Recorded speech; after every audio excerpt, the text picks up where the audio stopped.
difference? Well, I think it's a combination of two things. One thing,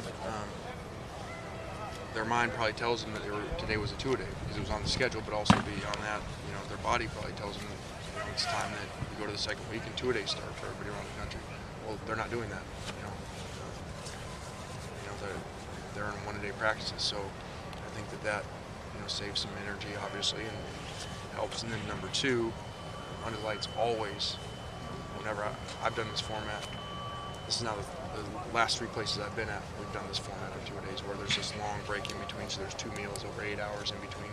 It reduces injuries, so your practices at night, and it creates more energy, under the lights. So they responded to that, and I think the defense really, for whatever reason, their meetings or something, they came out here with a lot of energy, especially the front, the defensive front seven and team run. I think you could see it and feel it down there.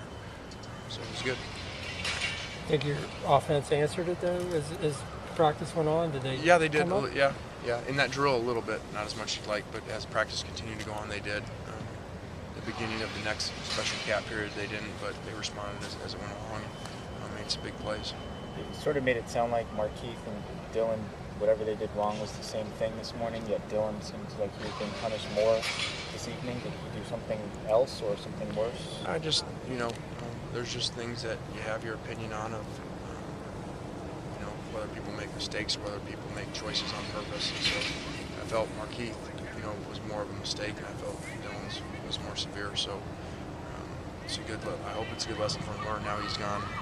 He's now for about 4 hours and 15 minutes, has been rolling and doing all those exercises today and lost out on all those reps. There's some really important stuff that we put in today for him that he lost out on. So hoping he's learned his lesson. Back tomorrow? Yes. Was this Robert Woods' best practice, maybe? Yeah, it was. He's been really pleasant to be around. Every time you go in the dining hall or there's a break somewhere and you see him, he always has his playbook out. He's always studying. It's really good to see. I compared him to Steve Smith on the field the other day, and he looks like him. You guys probably see the same thing. But off the field, he's like Kerry Colbert. By the way he's preparing and very rarely makes a mistake.